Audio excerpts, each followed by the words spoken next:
Greetings, everybody, to this installment of Health Talks. Welcome, and we've got a really important topic to explore today. The title, my name is Scott Leishow, and I'm a professor in the College of Health Solutions and director for clinical and translational science. And so the topic of our Health Talks today is behavioral medicine and COVID-19 risk reduction from evidence to practice. And you'll be getting a variety of perspectives from the three speakers. And as usual, the way we're setting this up is that the presenters will give their talks, and and we'll go through all that, and then we want to leave plenty of time for Q&A and just in general discussion. So it's not just question and answer, but exploring topics and so on. So please develop your questions and submit them to the Q&A section in Zoom so that we can address them and the speakers can address them. And so today the three speakers that we have are Sudal Papalosio, who's a doctor of behavioral health and a clinical assistant professor in the College of Health Solutions. And then Ron O'Donnell is a clinical professor also in the College of Health Solutions. And Chad Stetcher is an assistant professor in the College of Health Solutions. And the order of presentation will be Sue and then Chad and Ron. And let me go ahead and turn it over to Sue. And thank you so much. Okay, I'm going to go ahead and share my screen.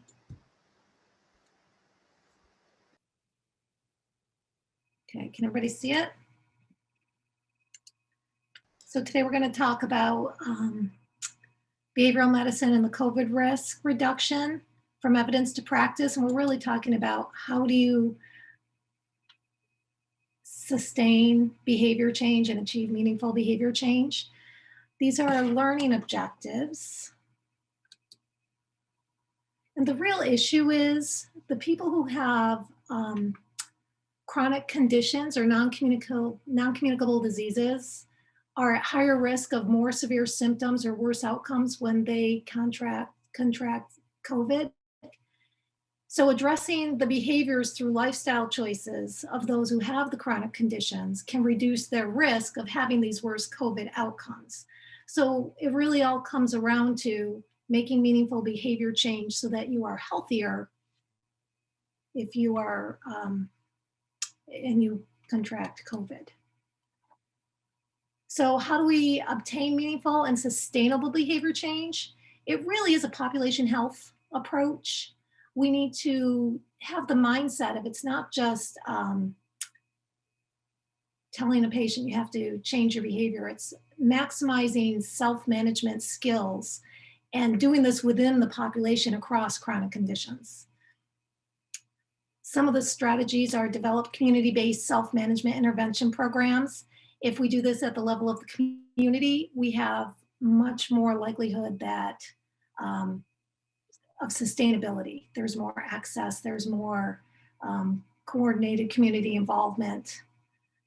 Self-management in general emphasizes patient responsibility with integrated provider support. What that means is the provider can't just say, you need to lose weight, you're obese. Go home and cut your carbs. They really have to do more than just educate the patient on what they have to do. They have to look into what are the barriers that are keeping you, what got you here in the first place, what behaviors got you to where you are with this chronic condition, and realistically, what is keeping you from making the changes that you know you need to make. I can tell you what to do, but until I tell you why you're doing what you're doing, I'm probably not going to get an outcome that it's just not going to be sustainable. So the provider also needs to work with patients to find realistic solutions to address those barriers. And that means, what are you really going to do? If I tell you, I know you love beer, you've got to cut out the beer, it's got too many calories, the patient's going to go home and probably not cut out the beer unless you look at, why is this important to you? Why are you incorporating this into your life? So it's, again, the provider has to do more than just educate. They have to find out what's going on. And when we say provider, we don't mean physician. We mean anybody in the care team across professions. So some of the strategies, again, self-management is multifaceted, and it's dependent on the patient managing every aspect of their health within the context of their life. So within their own culture, their value system, their home environment, their job, what are their personal goals? What resources are available in their community? What are their social determinants of health? And the provider has to be considering these things when they are creating a plan of care, if they expect the plan of care and the desired outcomes to be successful. So one of the ways we work towards self-management is capitalize on the relationship. This can be historically, we've always known about the trusted provider, that outcomes, health outcomes are always better when the provider and the patient have a good relationship. The patient trusts the provider. But what we've found more recently is that it doesn't have to be the provider. It could be, say we're talking about a primary care practice, it could be the person who makes the appointment that the patient really likes and likes to talk to. If they have a good relationship, the chance of successful outcomes and the patient adhering to behavior change improves. So it's, again, it's the relationship and who, identifying who the person has the relationship with and just capitalizing on that. That relationship is a strong factor that sustainable can be leveraged for self-management. One of the benefits of capitalizing on this relationship is it reduces fragmented care. It reduces overutilization of medical services and unresolved issues because it really does facilitate more effective communication. And that leads into our next point is how do we do this? If we do this at the level of primary care, we have a nice centralized hub for coordinating patient health and wellness and addressing all of these issues, getting to know the patient, finding out what's happening with them, and really establishing lines of communication. We know one of the primary factors that limits the effectiveness of chronic condition management is poor communication. Because when you don't communicate effectively, and I'm talking about communication between provider and patient, communication between providers, if the provider refers to another provider type, if they don't communicate, or provider and the rest of the team members. So when there's poor communication, we see poor care coordination, we see duplication of services. A physician may order a test and another physician may order something similar that achieves the same goal. The insurance company may even pay for both, but the patient has been inconvenienced and the two providers aren't talking. And that doesn't facilitate sustained behavior change because the patient doesn't see the providers communicating and they're not communicating with the patient. We also see contradiction of providers or perceived contradictions. Sometimes we have providers who say different things from each other, or because of their lack of communication, the patient is misinterpreting the differences and what they're saying is disagreement. They may be saying the same thing or essentially the same thing, just in a different way, but the patient doesn't realize that, and that leads to some of these problems with carryover of care and medical instructions. We also see deficiencies in care and lack of patient involvement in the plan of care. That's critical. If the patient isn't involved, they're not going to, your chances of success decrease. So that leads us to the approach of whole person care. And this basically comprises everything in the patient's life: their physical environment, their emotional state, what's happening socially in the context of their life, what are their experiences, what are their future life concerns. And this really is when we talk about patient care across the lifespan, this is it. This is whole person care, meeting all of their needs. We talk about it in our program in primary care because that's just a really good place to have a central hub where everybody can communicate effectively.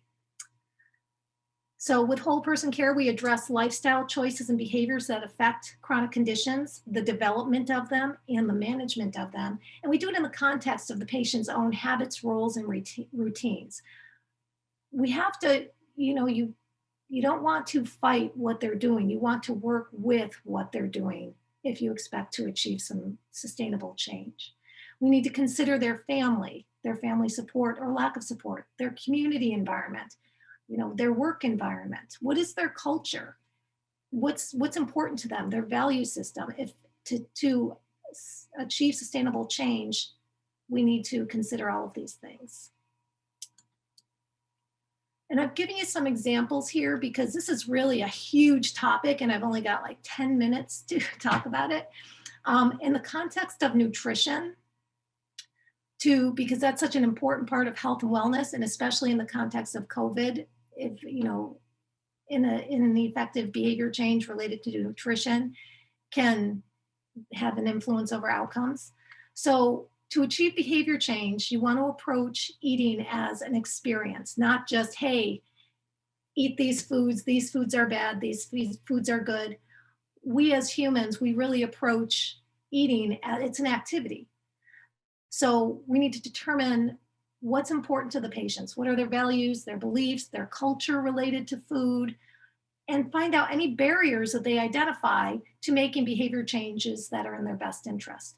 Do they like to eat alone? Do they prefer to eat with others? What are their food choices? What affects their food choices? Whether limited at certain types of foods, all of these things are factors. You also want to find something that's meaningful to them to use as the driving activity. We've had success in my profession with cooking groups.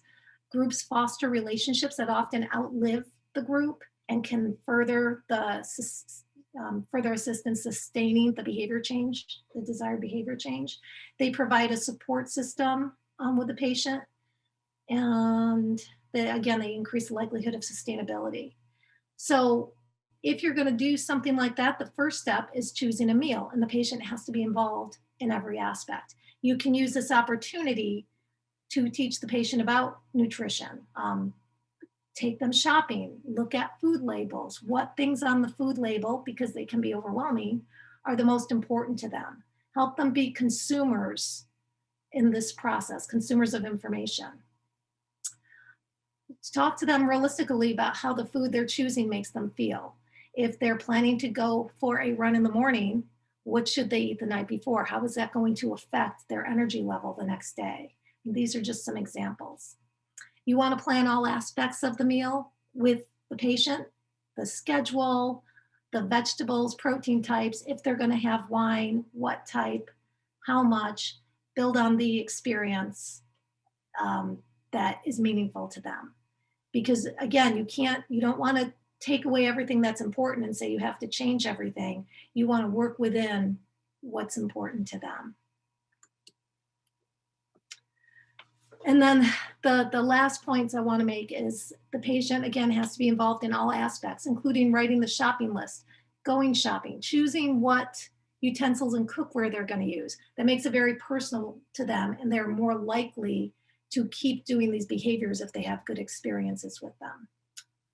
If the patient is resistant to change, and it's very important for them to make this change, you can work with them with a stepped approach.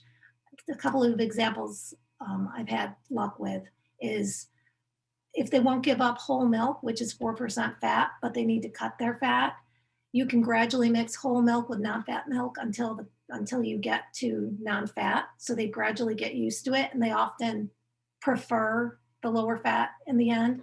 If you never quite get to that point, 1% is better than 4%. So and that's just one example in the context of a whole diet. You can do this with everything. I've done this with sweet cereal.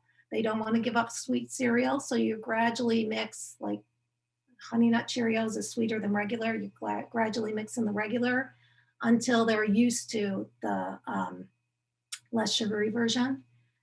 So that's really an effective strategy, and you can see how it would be sustainable in their choices. And then there's always gamification, which in this day and age where you have apps and games, and you can create games or find games that reinforce education around what's on the food level, labels, quizzes.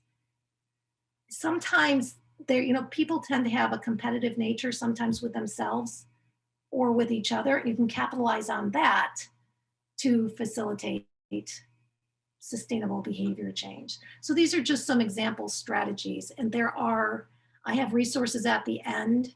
This resource here is actually a book that was developed specifically for this purpose, so I can answer questions at the end if you have any. But I'm going to turn it over now to Chad and stop sharing my screen. Did that work? Yes, we can hear you. Great. Hi. So that was great. Thanks, Sue. I think those are really important approaches and concepts for developing very personalized approaches to behavior change. I'm speaking to you and approaching the subject from a different lens through my training in behavioral economics and thinking about how to design interventions and policy solutions that can be provided at a broader scale, and partially because this is a bigger task, unsurprisingly, the results in our research is a little bit more mixed as to the effectiveness and the sustainability. But I want to give sort of a quick introduction to behavioral economics. This is going to be the shortest behavioral econ intro ever. But basically, the theory goes that we're all rational decision makers, except we make predictable errors in maximizing our utility. And so some of those predictable errors are that we are present bias. So we prefer small rewards over larger future rewards, which can make it hard to motivate costly health behaviors that don't necessarily provide benefits until some point in the future. We've seen that humans stick to the default option beyond what's rational, and often because we assume defaults are the optimal choice. Social norms also can lead us to perform behaviors that are either suboptimal, or these social norms can help motivate us when we lack motivation otherwise. And then we also overestimate likelihood of small probability events. And so with those findings and that theory in mind, there's this literature of behavioral economics that have used these findings to design interventions that try to improve decision-making in various contexts. And so I've highlighted here a couple. The first set use financial or other types of incentives to encourage behaviors like increased physical activity or weight loss. We can try to change the default option. So this is a paper looking at retirement savings, and we all just went through that, or many of us went through that choice earlier this month. And if the default options change, people tend to stick to that. And then there's interventions that use social comparison to motivate energy savings, or a simple planning and reminder tool to try to increase vaccination rates. And each of these interventions was successful during the intervention, which is why they got published, but the long-term effectiveness is mixed. And so I want to point out, there's certainly some cases where these type of nudge interventions lead to successful behavior change over a longer period of time. So this is the paper I mentioned about energy usage, where you can see that energy usage among the households in the social comparison group was persistently reduced over 3 years. It's clear that in some settings, the behavior, once you've changed it, maybe through some of these sort of coercion or nudging methods, the behavior persists in being different. There are plenty of other cases, though, where that isn't the case. And what these figures are trying to show you is that a lot of the short-term effects from behavioral incentives and nudges and some of these reminder information type techniques produce effects in the short term while the intervention is being delivered, but the effect, or the behavior, returns back to baseline. So what you see is this inverted V shape. The graph on the left is weight loss before, during, and after participants were receiving incentives for weight loss. And the inverted V shows how much the improvement in weight loss that was motivated by incentives disappears after the incentives were withdrawn. And then the graph on the right is the similar inverted V. This time it's looking at increased physical activity, where you can see that the increase was large over the first 6 months when they were receiving incentives, but then activity starts to decline after the incentives are withdrawn. And this inverted V, again, is fairly common in the behavioral economics literature and a lot of the behavioral change literature, that we see short-term effects, but that they don't always persist. And so what I want to change gears and talk about is a different set of theories that speak about habits and what behavioral habit is, how they form, and how we might be able to promote habits. Again, this is going to be a very brief intro, and this time I'm going to draw from a popular nonfiction book by Charles Duhigg called Power of Habits, that describes the theory that habitual behaviors are an automatic response to an environmental cue in pursuit of a reward. And the book has this convenient figure that I think is a clear illustration of this, but there's a lot of research that goes into this, that actually we as humans perform a lot of behaviors fairly sort of automatically or reflexively in response to our environment. And there's a lot of research that shows that actually over half of what we do during the day is performed in this way, as a fairly unconscious, reflexive behavior responding to our environment. And knowing this, the question is, how do we use that? I'm going to give you an example first of what I'm talking about. So, the habit could be going for coffee. In this figure, they show the cue as the time of day, but actually time of day is rarely a cue. It's not that we're like sitting watching the clock. I think a more realistic setup here could be that, it's the feeling of fatigue or drowsiness in the afternoon that cues this person to go get coffee, which could be immediately rewarding because they socialize with colleagues when they go to the cafeteria. And that when this is performed in that kind of loop over and over again, going to get coffee in the afternoon becomes a habit, to the extent that, the moment you start to feel drowsy, kind of just know to like power down and go get coffee. And this is kind of a toy example, but basically the theory has sparked the design of interventions that specifically try to target this mechanism, where you give people rewards to promote a behavior that they should do in the presence of a consistent cue. And I'm going to quickly again breeze through some research results, but basically these two graphs are from separate interventions that tried to promote weight loss, but used approaches that targeted the use of cues. And what you're seeing here is that the inverted V isn't as present, or isn't present at all, because what we found with this type of approach is that you can design interventions to increase the performance of a behavior. Here it's actually to promote weight loss, and that the behavior persists when those intervention components are withdrawn, because you sort of set up the behavior in this cued automatic way. And so this kind of brings me to COVID and how do we think about using habit formation and this science of behavior change to address outcomes and health behaviors in this kind of bizarre, unprecedented time. And I think the first point that I want to make is that, all of us have had our routines and our cues changed to some degree. And, this has the potential for each of us in various ways to lead to less healthy habits, such as, reduced physical activity, poor diets, more caffeine. I'm definitely guilty of the caffeine one. And then, other negative health behaviors that reduce our mental health. And so this is going to be true for everybody, because part of like one of the most common cues is actually our routines and the previous habit in our day.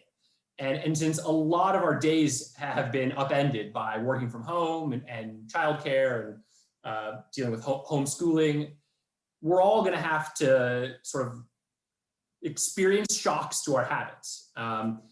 The good news is, I don't know if it's good news, but better news is that the theory of habit formation has also showed us that this kind of cue disruption provides a golden opportunity for making new habits. So one of the best times to form new habits is when someone physically moves from city to city or relocates, because then all of a sudden your schedule is different and your cues are brand new, and you can then create new habits in the presence of these new cues.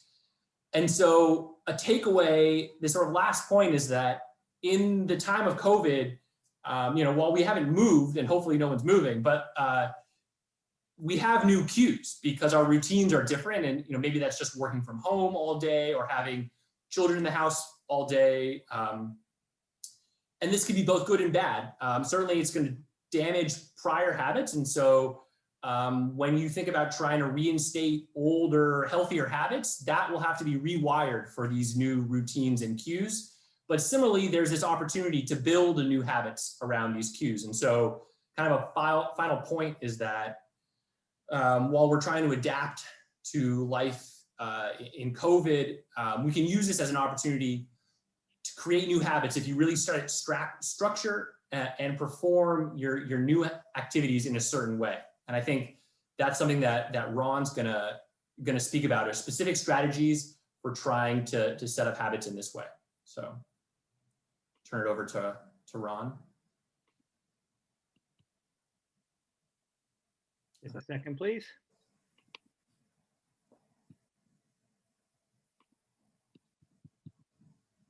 Is sharing okay? It's showing web browser. Oh, hang on a second.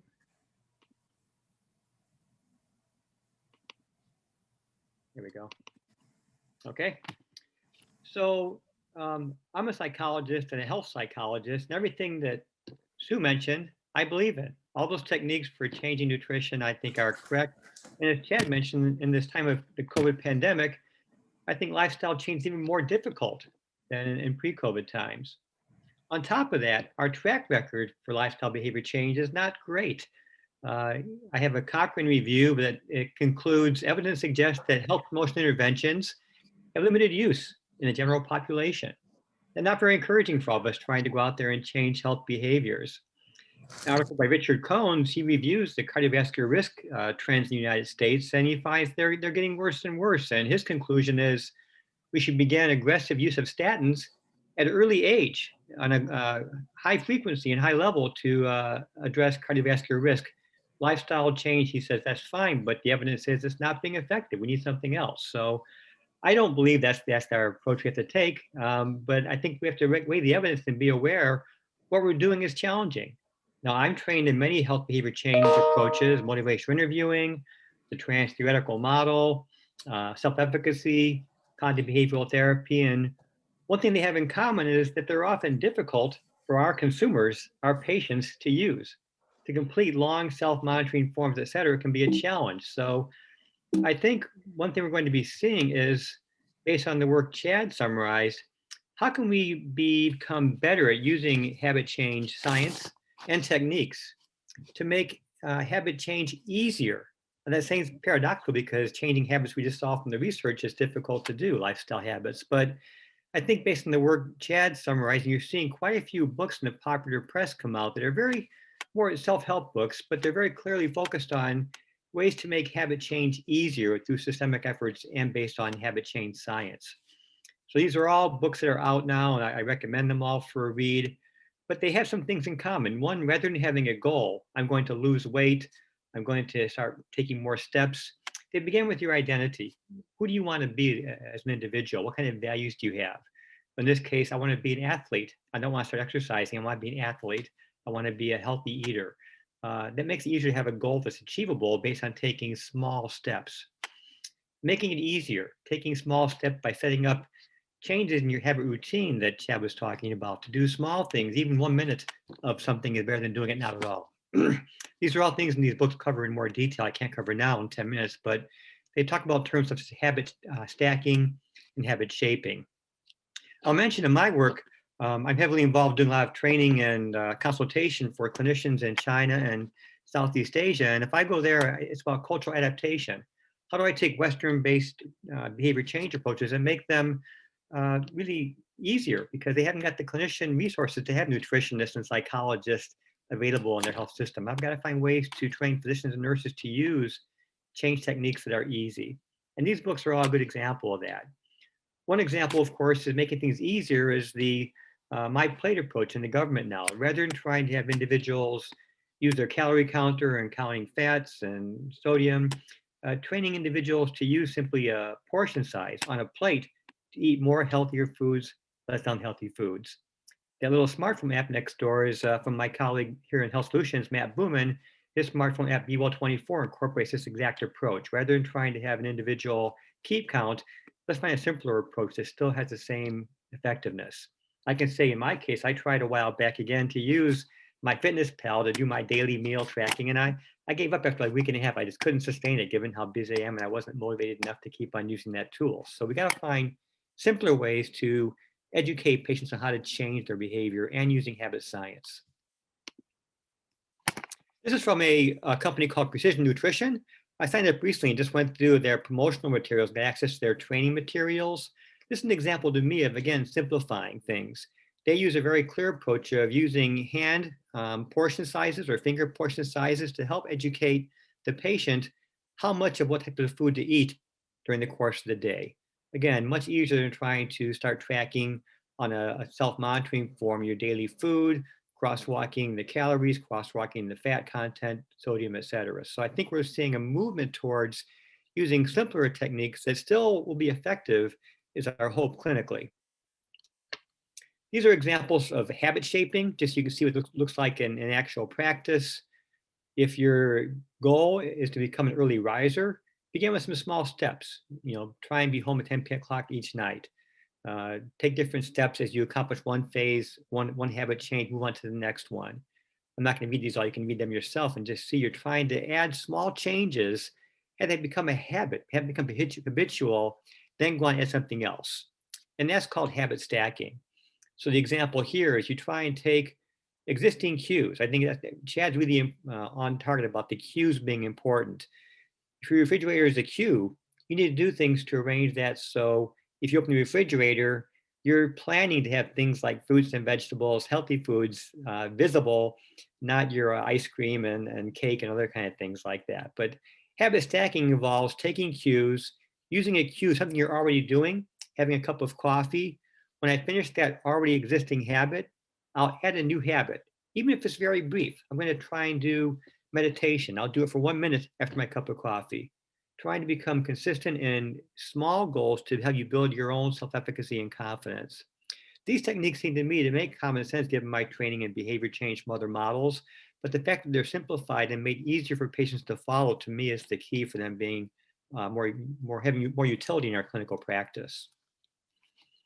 These are another Atomic Habits book, The Laws of Good Habits and Bad Habits. For good habits, make it more obvious. It involves a cue, whether it's a reminder post-it, whether it's healthy food, whether it's having your exercise clothes out in the morning before you go out to work.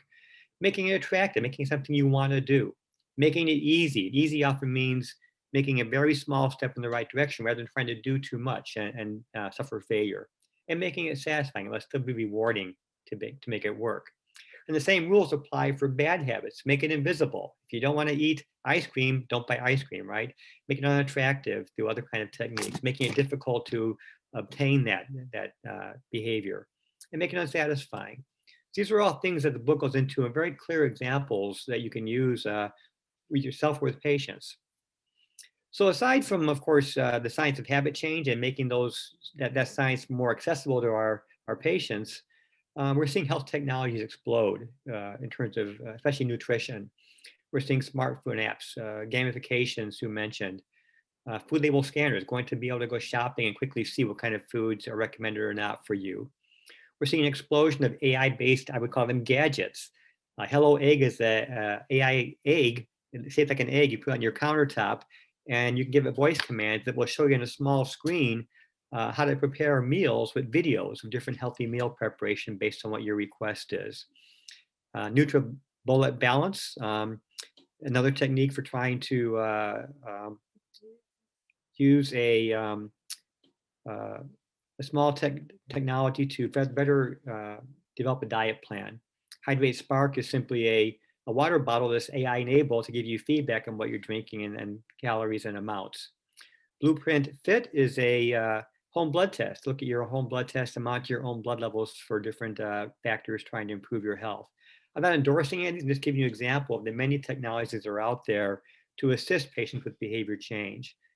Giving them more information, making it available in a format that's easy to use, easy to read, and more powerful.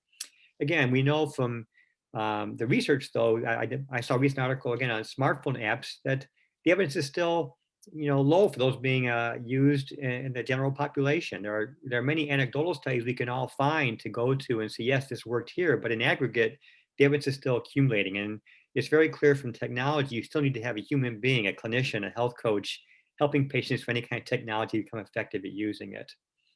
So those are just a kind of a sampling the time I have of going from the science of habit change to habit change techniques, looking at health technologies to further add more tools to help us work with patients to help them make behavior changes. So in conclusion, we know that NCDs, lifestyle habits, will increase our risk of adverse outcomes if we're infected with COVID-19. We know that COVID-19 pandemic has increased globally psychological distress, depression, and substance abuse, lifestyle problems increasing. We need a population health approach and a patient-centered approach where the relationship is critical. And we need to look at emerging technologies, especially those that make habit change more accessible, easier for our patients to use, rather than more complicated, more difficult. These are the challenges we're facing before COVID. They're amplified now in the time of COVID. Thank you very much. And I hand this over to Scott.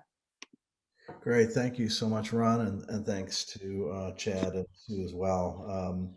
Really thoughtful presentations, and you've teed up so many really critical challenges and issues and opportunities. We've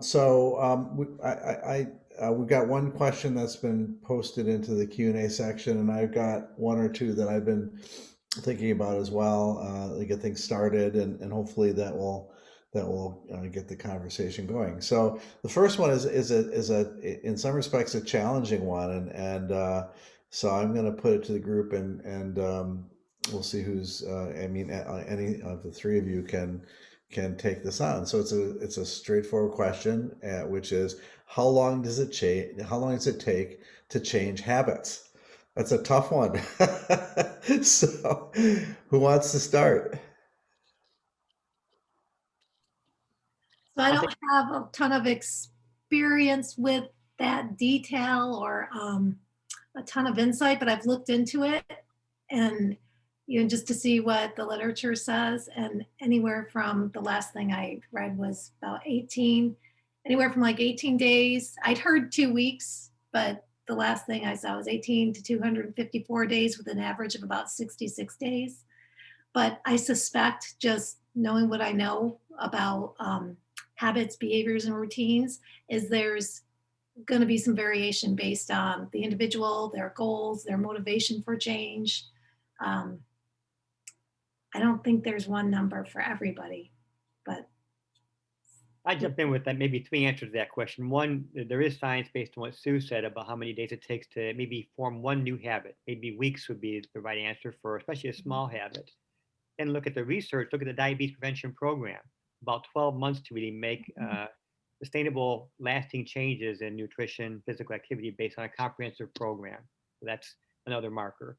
And then personal experience, it never ends.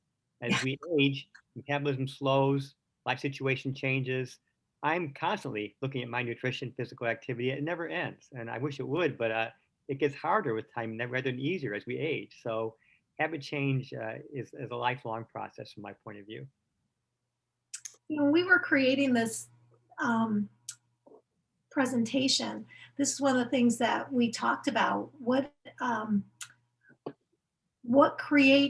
makes somebody want to change their behavior? And once they do achieve that behavior change, what keeps them sustaining that behavior change? And honestly, I think it comes down to, and this is just my perception on everything I've seen in my practice and everything I've read, and just kind of my own little takeaway, is it's not one and done. It's ongoing. One of the things I tell my patients is every minute of every day you decide what to put into your mouth, you know, for, you know, your nutrition, your diet. And if you have a day, we tend to look at things as a day, like, oh, I ate a bunch of junk today, I've kind of blown my diet. When the reality is our body just functions. It uses what we put in it. And that becomes, we settle into these routines, these habits, these things we like. But every minute of every day, we still have to revisit that decision. And sometimes we have developed a habit and we're good at it. And sometimes life throws us a curve. We have a stressful day. We change we step out of our habit because of life experiences. And then we have to revisit it. So I don't know if there's a magic number, because is that habit change for that first time you make the behavior change? And does it stay? Like there's this thing we talk about, muscle memory. Your body remembers an activity. So it's easier to if you stop riding your bike, you can get back on without relearning, starting fresh, how to ride a bike.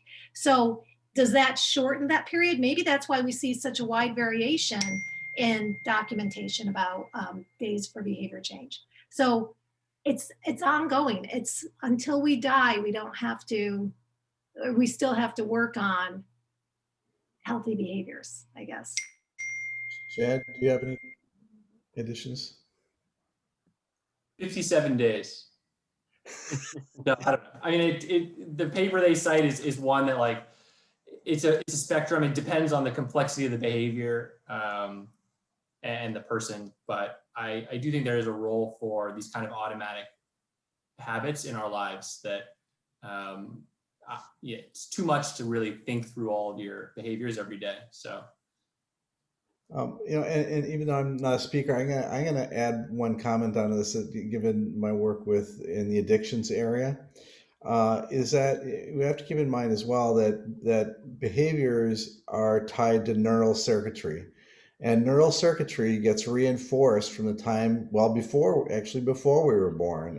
But different circuitry evolves and changes as a function of that which we are exposed to. And so there's a certain amount of hard wiring that this is tied to.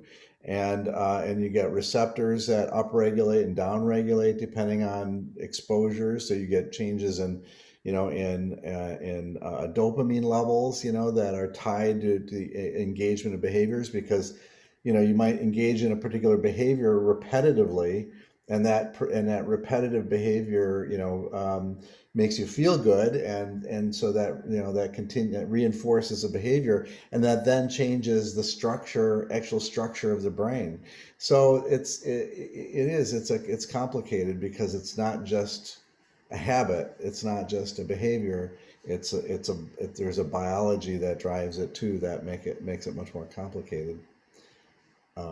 No, that's right. I didn't speak about the neuroscience literature, which also has been speaking about a lot of habit change interventions recently. And they show that habitual behaviors are governed by sort of these lower cortical regions that have to do with more of our animal instinct, and that newer behaviors are governed by your prefrontal cortex, where you're definitely deliberatively thinking through more of the pros and cons. And that as a behavior becomes more habitual, it gets wired in a lower part of our brain that requires less active cognition. How long that takes is a black box right now. So David Sklar asked another question. So how can we use these principles to get people to wear masks? What would work best? I think you have to look at, like, I know, again, from my lens, as looking at the population and the role of the individual within the population. What is the barrier? Why are they not wearing it? And until you really discover that barrier, you can't breach it. So it may vary from, I don't know what the best approach is for the whole population, but it may come down to addressing it at the level of smaller populations or people within the population. I think from a habit change perspective, if the person is motivated to wear a mask, that's number one. If they are motivated to wear a mask, making that mask available as a cue all over their environment, in their house, multiple places, in their car, in their pockets when they go out. Having it available as a cue would be one way to have that become more of a habit when they go out. If they don't want to wear a mask in the first place, I'm not sure the easy answer to that's when we're all facing in society, but the Atomic Habits book recommends looking at your social sphere and trying to find models who are close to you in terms of cultural, other life values. And if a person does not believe in wearing masks, trying to find someone who's similar to them and trying to message them to that individual as a role model might be one approach. And I would say like a good behavior to consider this against is smoking. I mean, there's this clear negative externality to not wearing a mask that people aren't internalizing. They don't seem to understand that by you not wearing a mask, you're not only putting yourself at risk, but others. And the same thing with smoking. And at the end of the day, the policy solutions that we found for smoking was just raise the price and legislate against it, make it illegal to smoke in certain places. And so you could easily imagine the same thing with a mask. Like, if we can kind of collectively agree among the science and policymaking community that this is something that we want, then just create a fine if people don't wear a mask. And that'll be a pretty quick solution. I mean, it's not going to be perfect, but so that's a segue into the question that I sent an email to the three of you about before the meeting, which is, you know, part of our challenge here, and this also relates to David's question.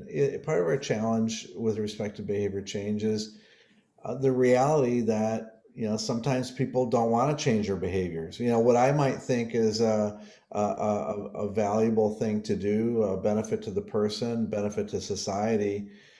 They may have obviously a very different perspective on it. You know, they don't want somebody telling them what to do. They may have their own internal rationale for why they think that doing what we think is best, you know, is not best. So I'm curious to get the thoughts from you folks. You know, given that and we saw this, you know, we're seeing this every day in our society. You know, there's a very large percentage of the population that simply is either explicitly or implicitly rejecting some of the things that we're talking about that would benefit society and benefit the individual. So how do we think about that? How do we as health professionals address very large numbers of people who simply don't want to, that don't necessarily buy into the same paradigm that many of us do? Well, I think when we were talking earlier, I don't remember who said it, but about the changes of the group as a whole. I know I've seen, you know, the policy changing. I think it was Chad. We were talking about policy changing can lead to behavior change in the individuals. So I know in my own community, when the county required businesses to not let people in with the mask, then it became a choice. The person doesn't have to go into the business. If they want to go into the business, they have to wear the mask. If the business wants to keep their license and stay open, they have to require the mask. And the mask use, from what I observed in my own community, just went way, way up. The other thing that I'm seeing happen is as people are learning about the seriousness of COVID and that it really is affecting people, they're starting to see some people that they know be affected. It's becoming more real, and some of the hype around it is becoming less influential. Their discontentment, or their discontentment, whenever you make behavior change, your discontentment has to exceed your fear or your resistance to the behavior change. So the knowledge, and in conjunction with kind of the carrot of, if you know people are getting sick, you know it because you know some people now, it's spread enough where you've got more knowledge about it, and the businesses are saying you can't come in. They may not wear it all the time, but I'm starting to see the behavior is gradually changing. I don't know if that's answer. It seems kind of consistent with some of the process we've talked about. I don't know that there's one thing we can do to make everybody do it, but I don't know. Ron or Chad? On some level, it's on us to communicate better and communicate in a way that resonates with people who might not have the same background as us. It's, to me, if I see significant p values, then I believe it. That might mean nothing to some people, and so trying to distill the research in a different way. But this is also a basic sort of economic free rider problem that, at the end of the day, you can imagine vaccinating yourself as contributing to a public good.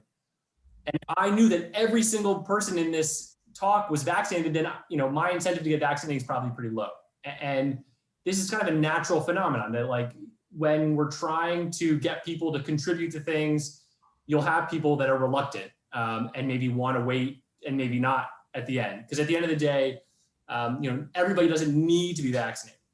So, understanding on our end too, that this is kind of a natural response. It's not a response out of ignorance, but it's a response out of maybe some apprehension, and also recognizing that, we don't need everybody, and maybe that's what's motivating some of this reluctance. I just had 2 points. Public health, looking back at smoking and seatbelts, many folks did not want to stop smoking or did not want to start wearing seatbelts. And over time, with a public health approach, they were able to.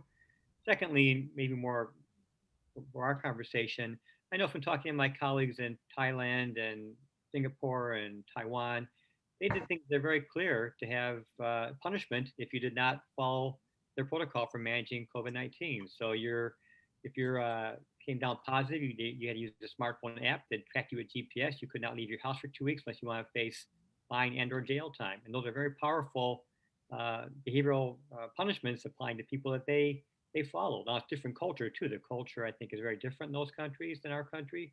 But there are clearly things that work. Will they work here? And how can we enforce them here is a bigger question. Can you have a fine for not wearing masks in certain states? I don't know. Would that be effective over the long haul?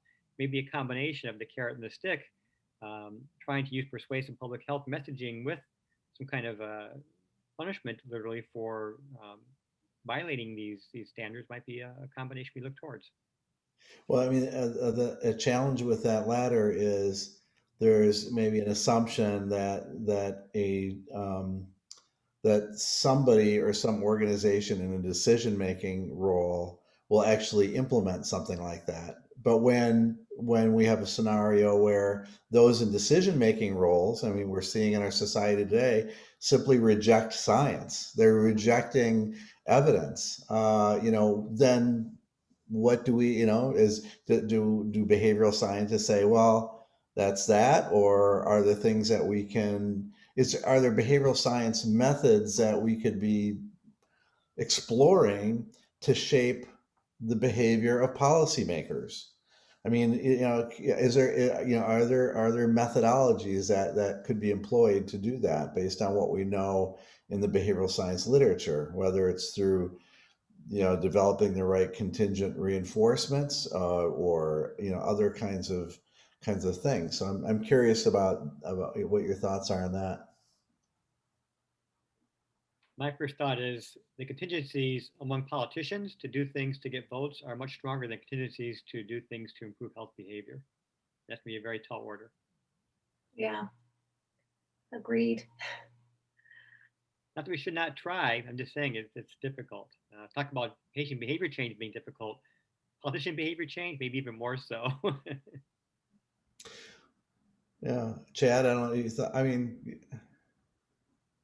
Yeah, I think the incentive structure for politicians, unfortunately, is a little bit different from ours as individuals. They're motivated by future votes. And I think, yeah, you can try to make it, package this in a convincing way that if you do well by this metric, if we reduce rates, then your chances of re-election, you kind of have to just reframe the way you sell the policy to a politician based on, I mean, I'm sure there are politicians that aren't totally focused on that, but that's right. think So one we of the have, problems with this oh, go ahead. I'm particular sorry. I issue, just want to make sure I get to the last question. Go ahead and answer, Sue, and then I'll jump to that last question. I think one of the very real problems with this particular issue, politics aside, is that when you're the one who's like, we do have policies, the county has a policy that if you're with their contact tracing, if you're exposed, you, regardless of whether you have symptoms, have to isolate for 2 weeks. And when you think about who comprises our population, you know, this happened to my teenage daughter. We had COVID over the summer, so she was isolated for about 6 weeks because we were sick. It went through the family, and because she was near us, she couldn't really do anything. So completely wrecked her summer. Then she went to school, and she's a very nice kid. And there was a new girl in school, and she said, you know, you can sit at our table, and you know, being welcoming. And she promptly found out she was exposed again. She was right outside the window, the time frame where the antibodies, you know, they give you 3 months. So she was sent home for 2 weeks, and she missed all the things that were important to her. She's the team volleyball captain, couldn't be in the team picture, all these things she missed. And so, and of course she had no symptoms because although technically she was outside the antibody window, she just was fine. So we're asking so how do we get people to take on that sacrifice in the name of public health when it feels like a punishment? You know, how do I tell my sobbing teenager, this is normal, you're doing a good thing, this is okay. I know you don't get to redo your junior year in high school, but this is what I'm asking you to do for the sake of society. So there's that component of it as well. There's people who are being resistant because they have a political message. There are people who just think it's a bunch of hooey because they haven't experienced it.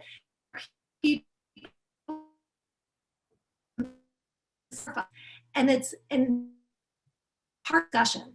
So to get the society to make the behavior change, I think all of those components have to be considered. Great. I was Wendy. I saw your message, your question there, and sadly, we were at the end of our time. We just don't have time to get into it. I mean, it's a very meaty question. I wish we had more time to jump into it. But thank you very much, each of the speakers. Thank you, all of you who participated and attended the Health Talk session, and watch for the next one. You can see on your screen. And December 10th, the next Health Talks is Pandemic Preparedness, Health Systems, Policies, and Transformation. So we look forward to seeing you then, and have a great rest of the day. Please be safe, and see you again soon. Take care, everybody.